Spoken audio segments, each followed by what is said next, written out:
శాస్త్రం చెప్తున్నామండి. దాన్ని మనవాళ్ళు బ్రాడ్‌గా 4 యుగాలుగా చేశారు. కృతయుగం, త్రేతాయుగం, ద్వాపరయుగం, కలియుగం. ఈ కలియుగాన్ని ఒక యూనిట్‌గా పెట్టుకుంటే దానికి బట్టి ఎంతంత టైం పడుతుంది వాళ్ళు లెక్క కట్టారు.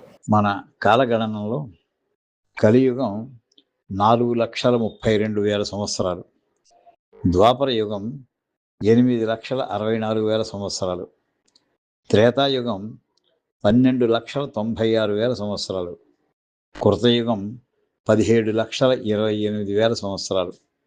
ఈ నాలుగింటిని కలిపితే ఒక మహాయుగం అంటారు.